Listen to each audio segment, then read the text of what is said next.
Okay, 6 o'clock. Call the meeting to order. All members are present and accounted for and awake so far. And no additions to the agenda.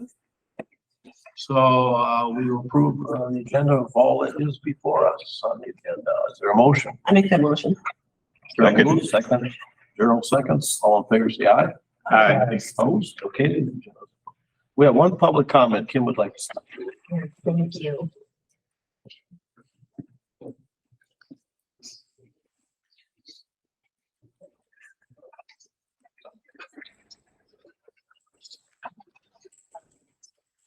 I just have the front and back of this, and I practiced speaking fast when I was at home.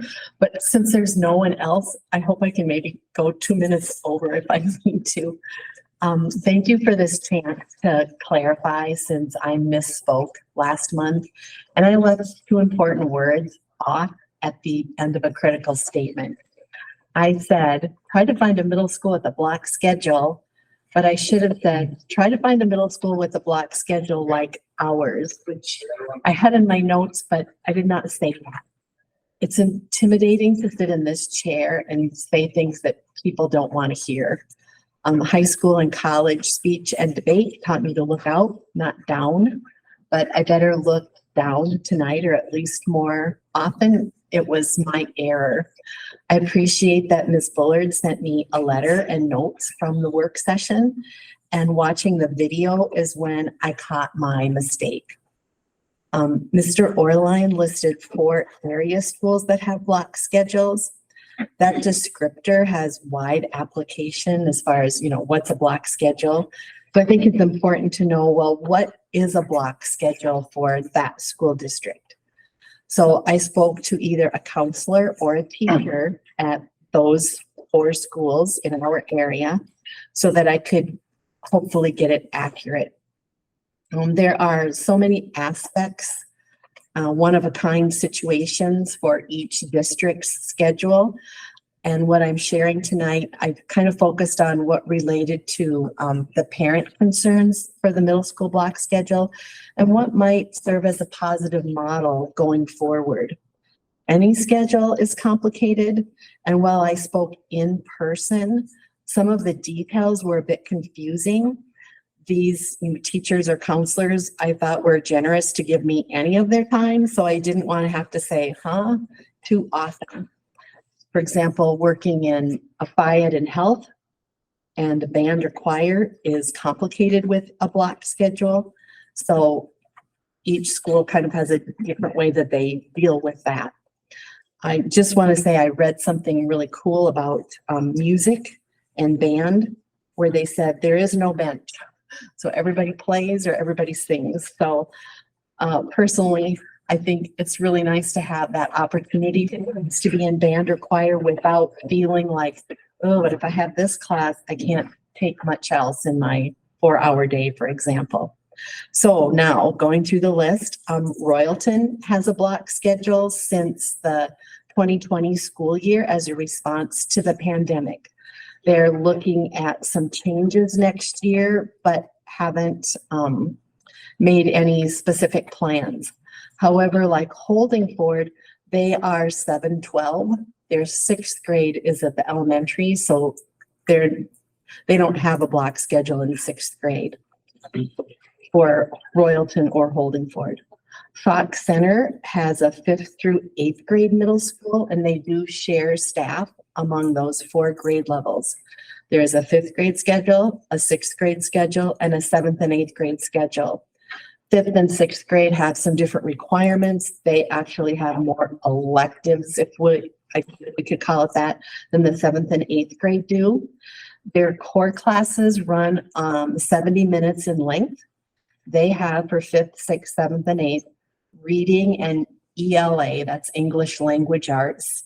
I'm going to use ELA tonight, but some schools say reading or English.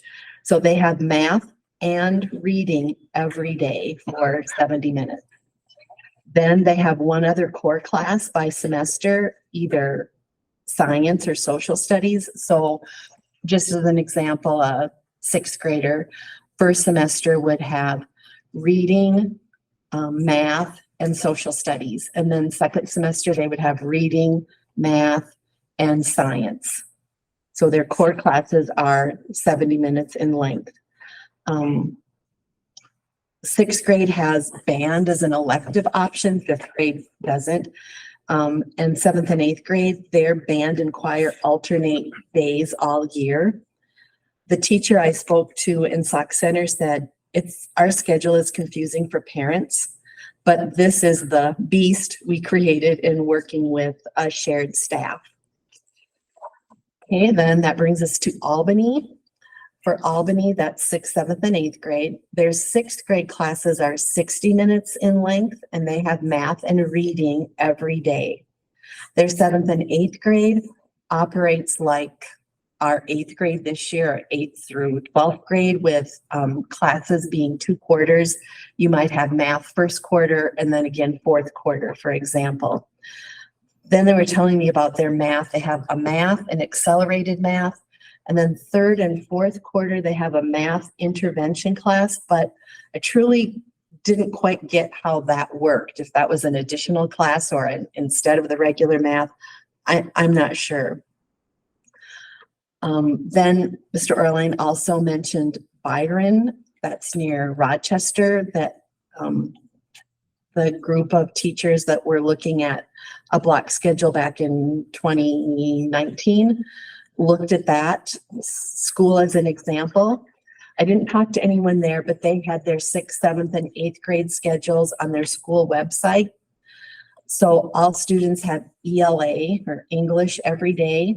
And then one of their elective times is what's called in the block schedule world a skinny, where they take one block and divide it into 2 parts so that they can have band and choir all year, every other day. I did notice too, there was a narrower band of electives. And you're gonna run out of time here. Yes, for those other schools. The Minnesota Department of Education has an online resource, Making Decisions About Middle School Schedules and Art Offerings. It's a guide for any middle school who wants to make a change.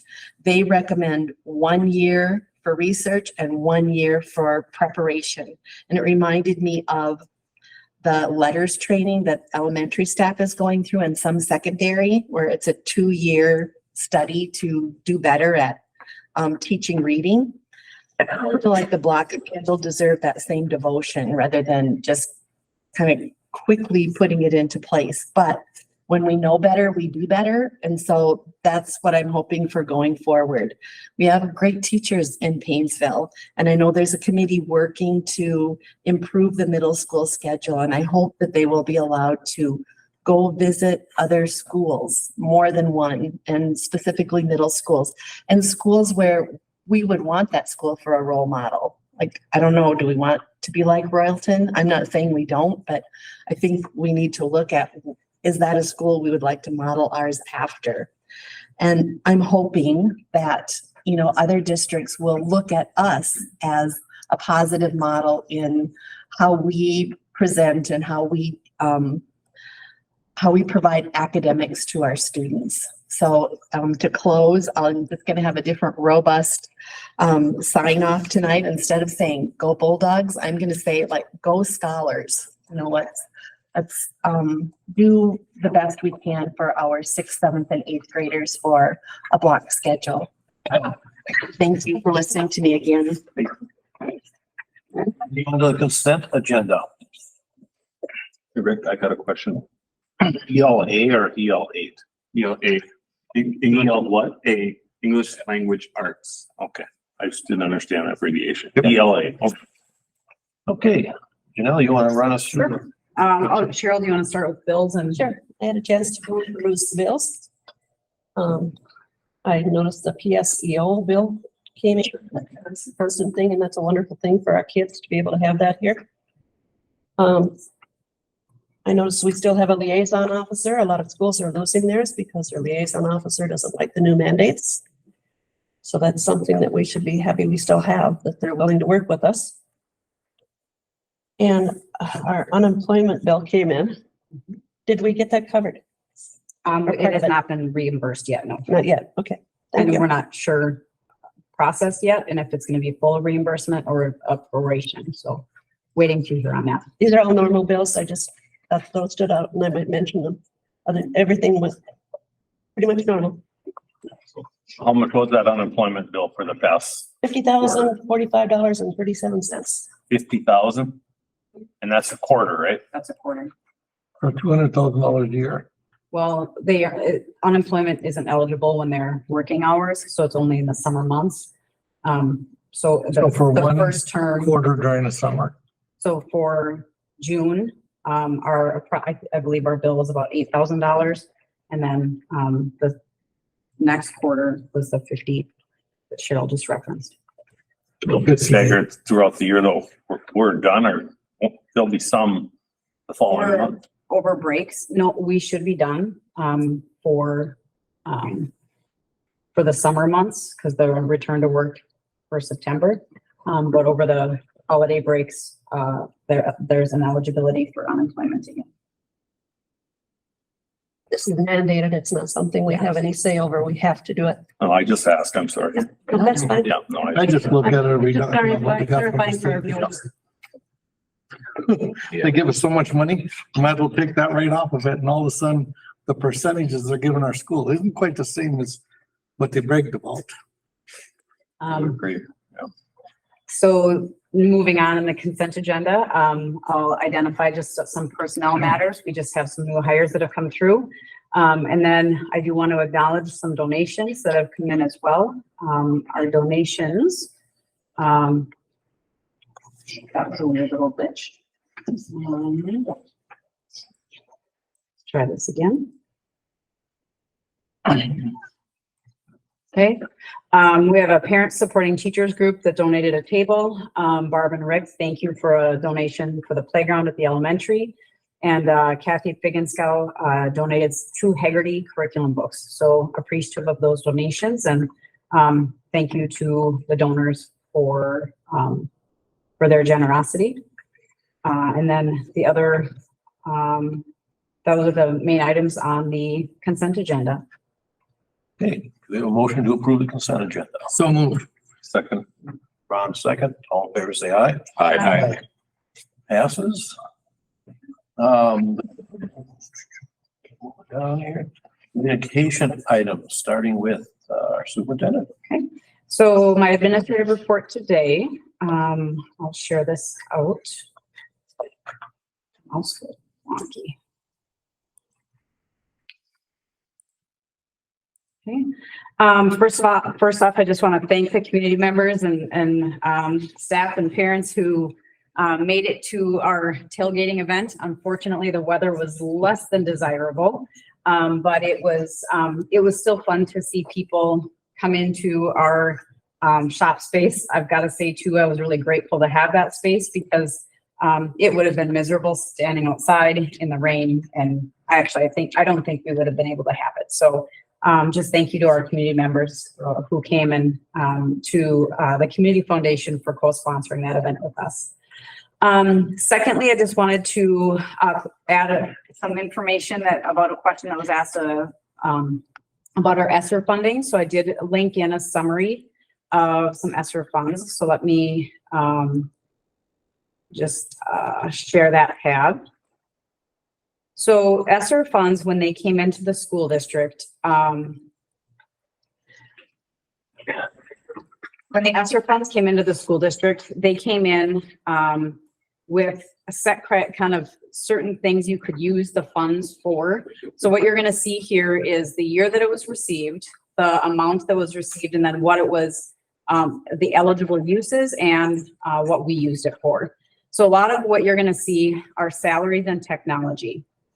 So when there were a couple of different ways that salary context was used, we had a lot of staff that were putting in that had additional hours in excess of their contracted time. So that was an eligible expense for ESSER funding, so that didn't have to come out of our general fund. As we had a drop in enrollment, you'll see that we were able to use, so for example, in 21-20, there's some salaries that were paid for. We were able to help offset some of costs that would have been covered under general fund but we were able to cover those with our ESSER money. So for instance, we were able to cover some of our MTSS intervention because that really addressed the learning concerns for our reading and math and the behavioral reintegration for kids coming back into the school, the elementary or the secondary. You'll also see that 7 Mindsets was purchased. 7 Mindsets was our social emotional learning curriculum, or the software, and that was again a very specific mental health, social emotional learning curriculum that was one of those ESSER 3 or the Fund 161 eligible uses. You're also going to see that we have 2 very significant dollar amounts that covered the indoor air quality project. And that was part of ESSER 2, which was Fund 151, and ESSER 3, which was Fund 160. And those were $252,000 and $718,000 for the indoor air quality project. So you'll kind of see some other references in here, like our letters training. We were able to use some of the time to pay staff for the outside of school letters time. We were also able to, and then I'm going to scroll down to the bottom one with the Dean of Students. So the year that our Dean of Students became full-time, we paid for the second half of his position through the pandemic enrollment loss. That fund in 22-23, that was specifically targeted to support the behavioral concerns, the mental health needs, and the academic support of our students. So his addition to the elementary really made sense with those funds. So that's how some of those funds were used. And again, if people have questions about funds that come in, certainly just let me know. I'm happy to share any of the information about the grants that were received. Most of the time, when we have funding such as ESSER funds or funding that comes from the federal government, there's a pretty stringent ability to use those funds, because they typically have guidelines that are pretty restrictive. So each of those, you can kind of see what they were intended for. ESSER funds were probably one of the most flexible, but you will see that a good portion of ours was used for that indoor air quality project. Okay. And then also in our new business, or in my report, I wanted to just highlight, kind of carrying the conversation of harvesting forward from before the meeting. Our FFA food plot was harvested yesterday, and the irrigation system is going to be here shortly. So a lot of work has gone in from our FFA alumni fundraising, and they just continue to be a great support of our FFA program. So thank you to our alumni for that ongoing work, and watch for an update because that should be here soon. Our second new staff orientation to onboard our new hires is going to be Thursday. It's been a concerted administrative effort to make sure that we welcome our new staff on board and try to do that a little bit more thoroughly and completely. And so on Thursday, we have 6 new hires who have started since the start of the school year. And so we're excited to formally welcome them on board as well. And then the last one is just every other year, our high school choir puts on a musical. And so this year is Emma, a pop musical by Eric Price. And so feel free to check out the flyer that is linked in there as well. On November 3rd and November 5th are performances. So our high school choir does a pretty nice job with the musical. So come check it out. It should be fun. The financial reports are linked as well. I've got our expenditures. I'm gonna have to refresh these. I'm not sure why those aren't loading right away. Okay, nothing stood out as far as tracking from our expenditures. You'll see again broken down by object series, so we can track our salaries and wages, the benefits, purchase services, supplies. There was nothing that stood out unless you have any specific questions about anything that you've seen on those expenditures. Carrie is here as well, so if there'd be any other questions, but when she and I were looking through those, there nothing is standing out as abnormal in those expenditures. And then likewise with the revenues, you'll kind of see, again, tracking percentage wise, you see how we are year over year. Things are looking pretty consistent with years past. And if there aren't any other questions, that's what I have for my administrative report today. Now we'll move on to committee reports.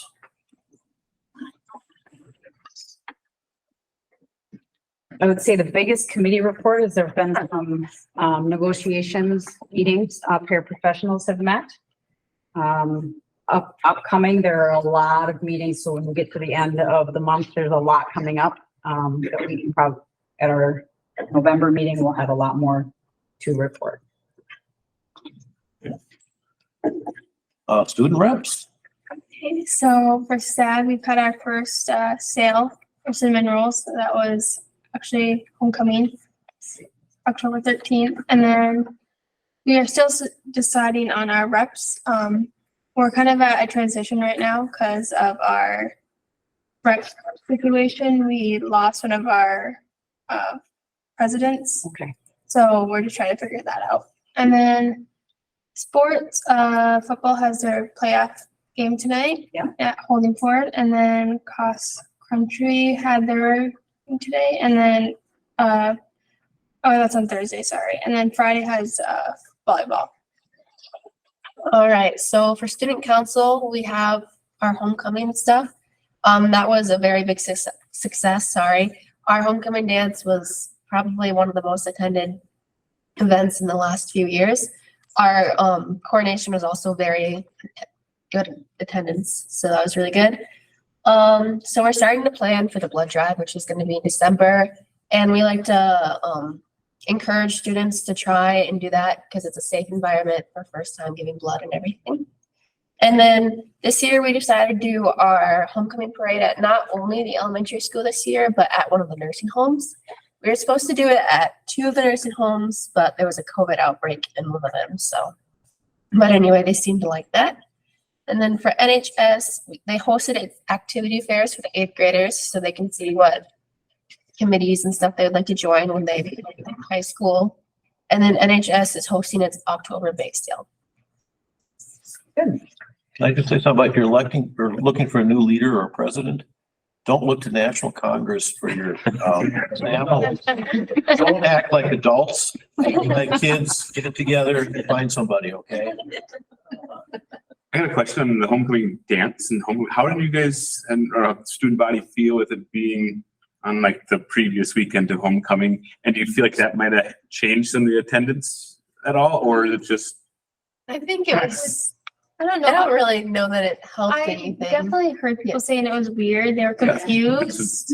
And obviously there's But- conflicts Right. that cause it to be forced that way, but I think the biggest deal with like the last few years, we've decided to do a formal instead of just the dance Right. after the game. I think the formal is what's made our homecoming dances more popular. Right, yeah, definitely. Especially since they're not after the game, they're Yeah. on Saturday.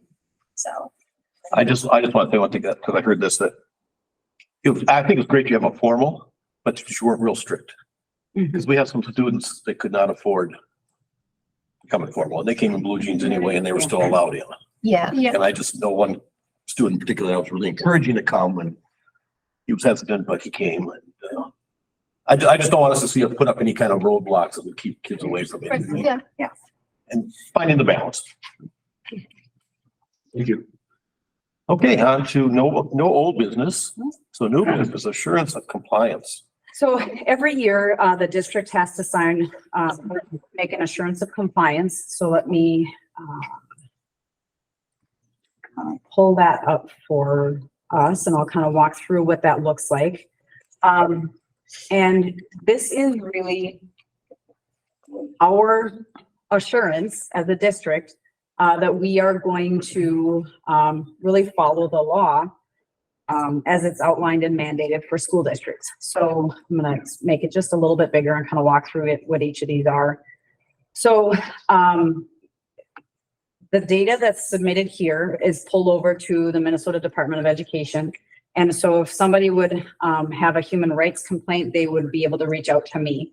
A Title IX complaint, they could reach out to me. A 504, if they have a 504 question, they can reach out to Kristen Zimmer. So those are just, that data pulls from here and it goes over to the MDU website.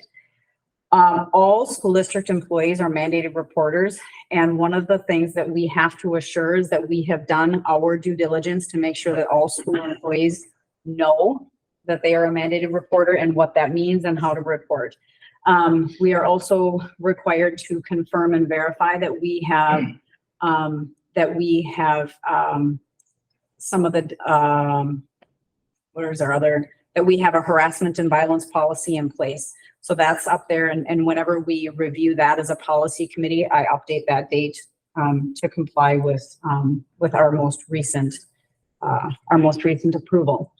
When you walk through the compliance requirements, so these are all of the federal laws that we're going to assure that we will follow and we comply with. So you'll notice there's Title IX, which is the Civil Rights Act. There's the different chapters of that. So you're going to see Title IX, Title 6, 7, 9. All of those are federal laws. You're going to see the age discrimination of employment. So obviously, when we work through the hiring process, we're not going to discriminate based on age or discriminate in general. Section 504 of the Rehabilitation Act. So one of the things here that I think is equally important to students, this also applies to adults. So when we have individuals who have requested accommodations, we work through that process within the employment process as well.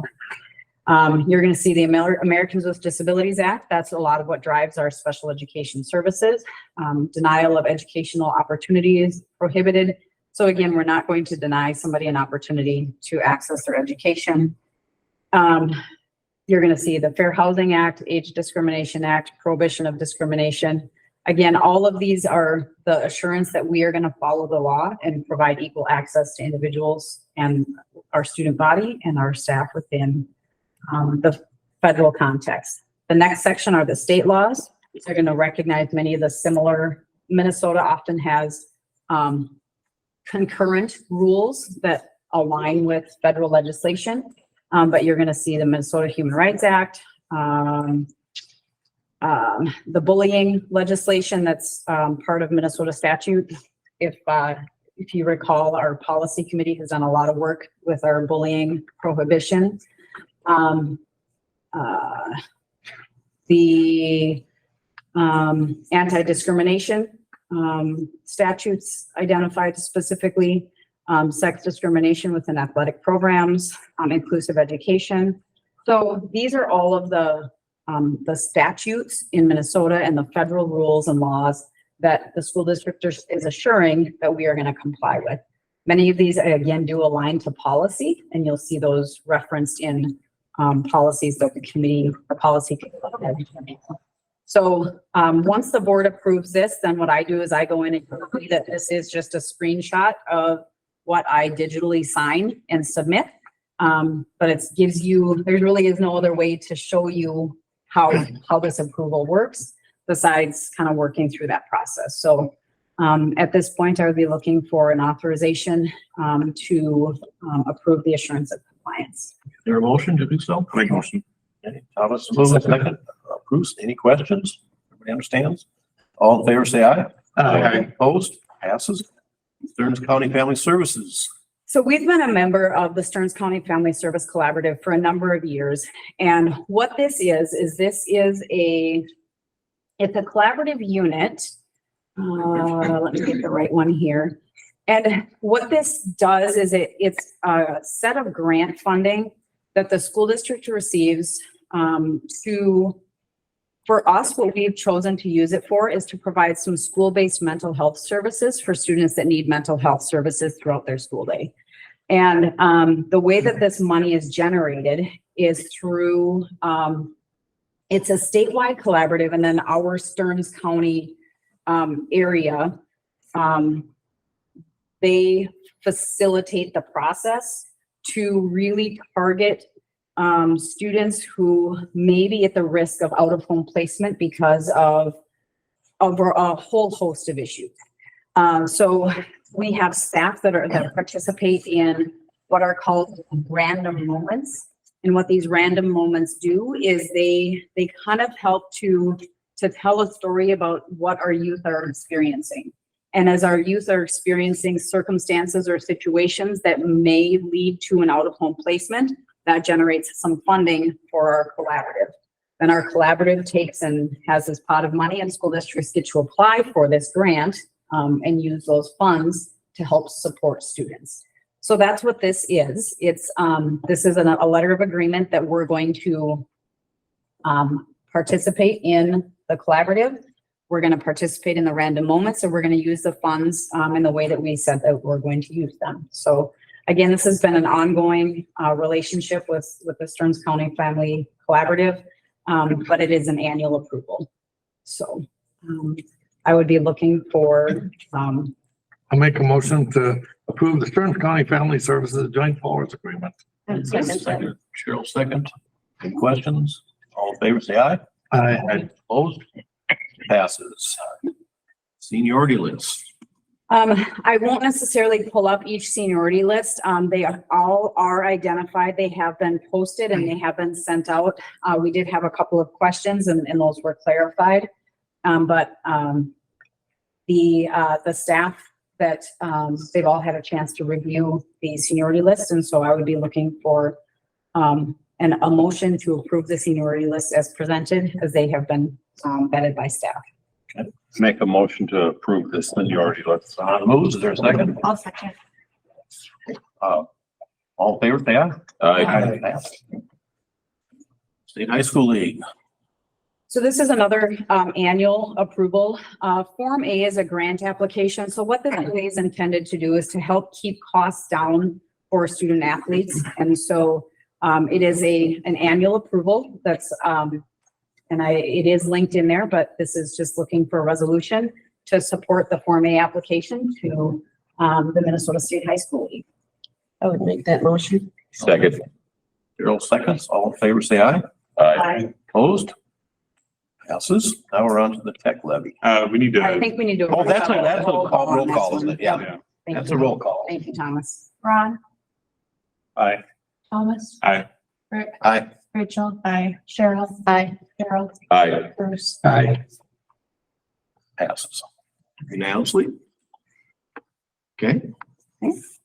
So the district survey for the tech levy. So based on previous conversations, I reached out to School Perceptions, who we used during the operating referendum to facilitate our community survey. And I've attached their information for your review.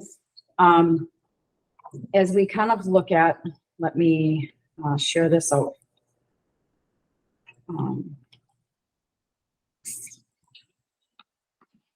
Okay. So as we kind of walk through this and take a look at it, the community survey would be conducted primarily. Last time we worked with the gentleman named Rob. Darren Sievers would be our primary representative with this survey. Interesting fact is he's a fairly recently retired superintendent, so he has been serving in the role of facilitating referendums and now helping to gather community input and feedback. So Darren would be our primary representative. They're going to see what why School Perceptions. They're going to walk through, what their background is. Again, this is the same that we've seen over a couple of years. We've done the School Perception survey, so none of that information is different. But I do want to just kind of walk through the process and the phases, because that's where you're going to see the breakdown of the costs. So phase 1 is strategy development. Phase 2 is the survey design. Phase 3 is survey administration. Phase 4 is the results reporting. So I just wanted to kind of share a couple of pieces that are within this that compare from the last time that we did this So the total cost as this is presented would be $8,800, which is similar to what our last survey was. The one piece that is a little bit, I want to kind of call out in here is on the optional services where we have prepaid postage, translation, information like that. I wanted to share what our final costs were from the last survey, if we just kind of carry it forward. I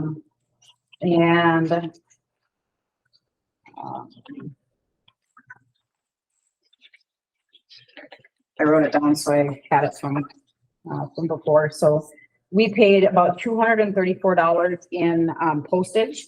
We had $660 in data entry. So if somebody turned in the survey instead of doing it online, they did the data entry and it didn't come to the school district, which I think is important to maintain the integrity of the survey. And then we had about $390 to translate the documents for our Spanish speaking families. So all in all, in the previous survey, it was $9,484. So not far off of an initial estimate. So I think this all seemed in line with what had been done in previous years. And so you'll also see, I did link in a timeline that kind of, should you decide that this is what you would like to do, here's kind of the estimated timeline. You will see that in this draft, what they were targeting was a couple of things. One was to eliminate engaging our community over the holidays, which I think is also important. And then in order to engage the community and allow time, for the board to make a decision, the earliest that they felt we would want to consider going out for a vote would be in May, if the board decides that indeed you would like to go out for a referendum vote. So that's the timeline that's laid out there. Obviously, should the board decide to push that back a little bit, you'd have a little bit different window and a little bit more time. But I think this was a conservative approach to be respectful of families and their commitments over the holidays, and gain the best information from our community. So that's the information that I have about the school perception survey. And if the board would like to move forward with that, I would need a motion and a second to. I'll make a motion to engage in a contract with them. I second. Gerald got it. Okay. Is there any discussion on this? Just a quick thing. Okay. I don't really state what I believe in this. It is the only way for us as a board to be acting on behalf of the public, because it goes to everybody's mailbox and they all have an ability to tell us what they think. And the ones that we have done without a survey, we're all trying to guess. We each have our own bubble of people. I don't think we engage everybody. This I really like. It ends up in their mailbox and it's always come back that getting into the mailbox, they don't like that. So what kind of, I realize it's probably a dumb question. Previously, to get over 50% feedback, I mean, Ron, I'd have is to that a look at tall, what. is that a tall order? Yeah. But then again, it could depend. I mean, it could be higher next time, it could be lower. I'd have to look at what our the survey participation, because I have that data from the last time.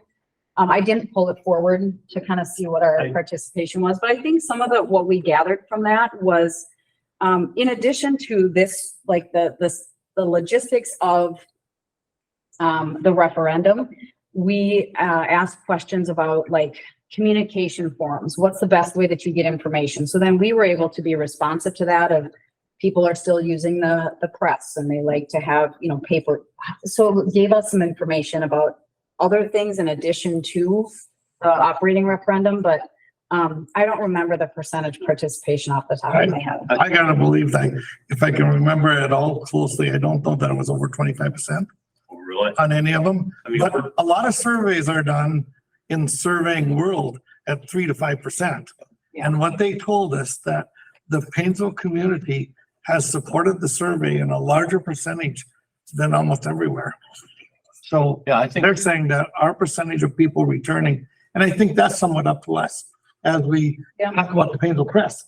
let's let people know in advance that it's coming. How many people might miss it in their mail or whatever, but it was really high. School And I guess- perceptions could probably tell us what They the can tell us, normal yeah. response would be and where we fall within that normal response. Yeah, but they usually will. And to And be what honest, you need that's, to be successful, what kind of That's right. response you need to really be successful. and that's really the bottom line, is It's not they're very gonna high. tell you whether or not your results are reliable based on your sample size. Right. Yeah. So that's part of what they do. And I see you're going above and beyond. I mean, you're putting a return stamp envelope. So I mean, that's all you can do. And I think it's what we're saying to the community, we're trying. Yeah. We're asking you. If you don't respond, that's not our fault. We are doing everything we can. You can't force them to respond, but No, we've done our part. I would, like I said, I'm just curious on the percentage. I always felt I was a representative of the public. Yep. This is the only method I know to give everybody an opportunity to tell all of us what they think. yeah. I know what the people I associate with think, but I don't know that that's everybody. Sounds good. It started a lot of conversations for me. Yeah. Because people who I normally didn't speak to school to ask you, what's this all about? And I've clarified some questions in their mind, even though the survey didn't exactly state exactly what they were asking. I do believe the names of school board members are on that survey. I believe that is They correct. have our names on there so they can contact us. Yep. I don't think we voted on this, did we? We haven't- Okay, well, it's been moved and seconded. Any other questions? All in favor, say aye. Aye. Opposed? Passes. Memorandum of Agreement, certified staff e-learning. So, within the new legislation, during the last session, we have to have, a negotiated, and talked about process for e-learning with our certified staff. And so, what we did is this is, a jointed communication between, the lead negotiators and our board negotiating committee to enter into a memorandum of agreement outlining the terms and expectations around an e-learning day for our certified staff. This would be good for 1 year, and then we would either, bring it into the master agreement or renew the memorandum of agreement. But I believe this was voted on by the membership and it was approved, therefore sitting here for your vote today as a memorandum of agreement. I'll make a motion to approve the memorandum of agreement. I'll second it. Motion, Cheryl seconds. Any questions? All in favor, say aye. Aye. Opposed? It passes. I gotta get back to my agenda here. Okay, and anticipated uses for tech levy. All right, so what I've been doing is I've just been keeping this as a running presentation. And I'm going to scroll down to kind of where we are to talk about, we started talking about the background. And then we talked about how we were currently using it. And now we need to talk about how we would anticipate using it in the future. So our capital project levy this is the intention of our conversation today, is to map the understanding of the future use. So you'll see that this stream of revenue is intended to cover another 10 years. Okay, so we would be looking at ongoing, and really with the exception of one area that I'm going to talk through, it is going to be an ongoing thing to continue what we have in place. Okay. So here's really the one area that I feel like is worth having discussion about using the tech levy for, because it is such a significant need across our district. We have been looking at ways to bring in an audio enhancement system or a PA system in both of our buildings. We know that it is antiquated and less than reliable, and a PA system would be able to be purchased with tech levy funds. So what we're proposing is taking a look at in that first year of the tech levy, purchasing a PA system that would support and serve both buildings. Beyond that, you would see annually that there's a one-to-one device replacement following our current practice. So that has been something that we've been doing. We would extend that forward over the course of the next 10 years to maintain our replacement cycle. We would be looking at a third of staff devices replaced annually.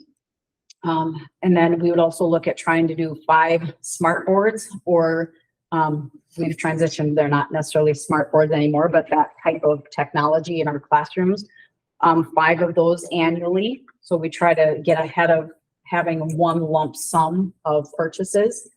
And we'd be looking at doing 1/3 of the network equipment annually beginning in 25-26. Now, I've talked a lot about how our skeleton is in good shape, but we need to maintain that skeleton in good shape, and trying to do that responsibly by doing 1/3 of it every year is trying to avoid like these big lump sums of money that are expended over the course at one point in time. Can I ask a couple questions? Sure. One was, didn't you say when we had an announcement that everybody was supposed to hear in the school, some of our PA didn't work? Correct. So in an emergency situation, we have to cover that, but it didn't work. That's a big deal for me. Yeah. We have to be able to communicate and we have to be able to get this to everybody. Yep. Are there any school districts that you're aware of without one-to-one anymore? Oh, gosh, Bruce, I'd have to do some I just research. be I'm not curious sure. sometimes. Yeah. Just because I think the textbook thing has gone out the back door. And I'd just be curious, maybe,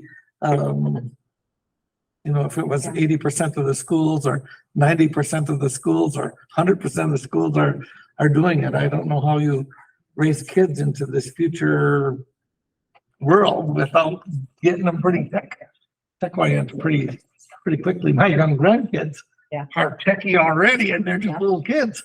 Well, you see it with your kids. Yeah, and I can ask some of my colleagues. I just don't know off the top of my Just be head. curious. I can look into that. Yeah. So then we also would continue to support the staff that support our technology. So our tech director, network support, our tech integrationist, our STEAM teacher, they're all covered out of the tech levy at this point. I do want to continue to evaluate our current model. So, as Jonah moved to the city of Wilmer, that created an opportunity for us to look at doing something different.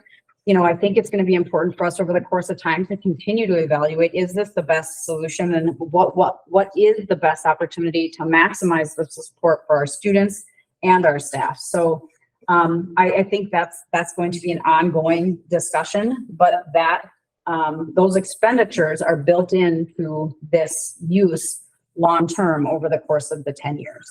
Okay. So our next steps as we kind of look at this would be to gather our information from the school perception survey, hear what our community has to say, discuss with Ellers the language around just a straight renewal. I believe that when I look at where we are, if the funding stream continues as it is, I feel like we can maintain the services and the structure and the technology that we have. Obviously, every time we all know what inflation does to everything. We have to take that into consideration. But at the same time, I feel like we've got a responsible plan laid out if we have a straight renewal. And then the board really needs to consider the timing. So again, I laid out the timing so these first dates, that February 13th is an election day.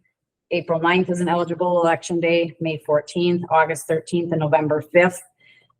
In each of those dates, you're going to see the corresponding, like February 13th, the board would have to act and decide by December 1st if you were going to entertain a resolution to hold an election. So just as an aside, kind of for your point of reference, those are the dates that are there as a reminder for you. Again, the survey timeline that was administered, they asked, let's look at this. What would be the soonest that you could do it? I think May would be the soonest we could do it. But I think the board needs to talk about May and August, and November 5th is obviously going to be a general election. And I don't remember who asked me about the cost. So I just wanted to I did pull the cost for running an election. So we've run essentially 2 elections on our own in the past 5 years. And in 1920, it was approximately $4,720 for running an election. Okay, so that was the year that the bond, I think the election was done in August, and it was the bond for the PAC. Okay. And then in 21-22, the board opted to go out for the operating referendum. That one was a little bit more expensive for us. That was $7,107. And then last year, when we ran in tandem with the just general election, it was $5,288. So, you know, there certainly is a cost. The difference for the district is that we have to hire the election judges. We have to pay Stearns County for the balloting. And then it seems kind of simple, but I mean, it's time and effort is that we have to, when we run absentee ballots every, I believe it's every third day, we have to run those ballots to Stearns County or to the courthouse in St. Clair. So those are just, all of those things are put into there. So it was just a point of reference. So regardless of when we run it, there's going to be cost. I also, when I looked at that $5,000 from last year in comparison to $7,000 the year before, you know, we had some concerted effort to get some additional publications out, and we made some mailings, and we did some, you know, and those are all of that is included in those costs. So just as a point of reference, I know that question was asked, so I wanted to get that out there for your consideration as we take a look at that timing as well. I already know where I'm leaning. I'm leaning to August 13th. I don't like May because the farmers, many of the ag people cannot get stuff done. We don't know what fall or the spring brings. April 9th, I'm not sure about that one, but August, everybody's here. All the winter people are here. Everybody's here. I thought it was a great time to have it last time. In ag, for anybody, and we're an ag community, for everybody in ag, it's a, other than maybe some hay or taking some weed up possibly, it's a pretty good time to be able to do it. And November, when it comes down to us, which I believe we're more important than the federal government actually, but at the same time, it's just us. And we're not dealing with a slippery day where the elderly people don't want to be out walking around and all the rest of it. I think our participation is really good. So I don't mean to be campaigning for that, but I kind of am. I like August. Well, I thought it worked. November too, it gets buried with so many other things. Yes. That would be a concern of mine. My question would be, if we run it on ourselves, can we do it in one local polling place? Yep, so when we would do it as a combined polling place. Yeah, When okay. we host That's it. what And I that's, thought. yep, that is, I believe our combined polling place is the Green River Area Right. Center. So we wouldn't have to worry about all the No, other, it's just the one, which makes it simpler too. correct. So, that isn't a decision that has to be made today, but it, you know, it's certainly something to be thinking about as you kind of move forward. And, obviously, when the results of the survey come back, that would be another time to Right. entertain the discussion again. Yeah, we'll have to entertain that. I like the timing of the survey personally too. Yep. Middle of the winter, everybody's gonna get it. It's a long enough period of time. So those are in the south would have had mail forwarded to them, allowing an extra few days, so everybody would get it. I think I just like engaging the public. We talk about it all the time, but those surveys are always a really good time for our school to say, hey, we're engaging you. We need your help. It's only 7 of us. We need to make a decision and we want you in on it. You dare put that on the survey? Probably not, What's that? as far as a date. Window. I like your idea of August, but is that a I possibility or? can ask them. I can, they would, I think the individuals who help us develop the survey, they certainly would have probably an opinion on that. And we can find out what they've done in the past with other school districts. I just look at the lake people, you know, November, they're gonna be gone and you're gonna catch the lake people or the snowbirds, you know, I like that date too, but I'm not gonna campaign, but I'm curious to see what the public says. And I'm not sure if they would ask, you know, I'll ask the survey developers what they've experienced. Good in idea. other- Mhm. So. Okay, any other questions on that portion? There was no. Yeah, that's just No decision informational. made. No. Okay. Yep. Upcoming meetings, lots of them. Yes. Busy coming up in October and November. Probably the biggest thing just to call out that is different is our November 14th, there it is. Board meeting is the 1:30 in the afternoon. We switched that so we could have the truth and taxation in December, in conjunction with the regular board meeting. So just as a reminder, call out that that's a different meeting than it's been in years past. And I just want to mention, the kids will be here. Kids will be here on November 14th. And I got an email yesterday that I want you to know that Representative Demuth is planning on attending. Yeah. And she would like to know if we would like to have an update. And so I did email her and told her if she could have 10 minutes. I don't know if I stepped on her toes, but I said we would give her 10 minutes of the agenda plus question and answer time. So, and that was her, I don't know if she does that with all school districts or not. Yep. And I've had a number of conversations with, Representative Demuth. I say her last name wrong. I've heard everybody say it in multiple different ways, but, Mike had it in the papers, Demuth, but that can be wrong too. yeah. So, but I think she, it's nice to have an opportunity to share our thoughts with her as well, as she comes into the legislative session, some things that we, as a school district would like her to be hearing as well. So. And I told her she'll be after the kids, so she has to listen to our kids. I think she gets to listen to our kids. She gets to listen. Yeah. So I think it'll be a good opportunity. I guess I got a question, and I don't know if some of these I don't think pertain to me, but No.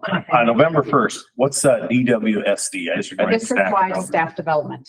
I'm sorry, one more time. District-wide staff development. Okay.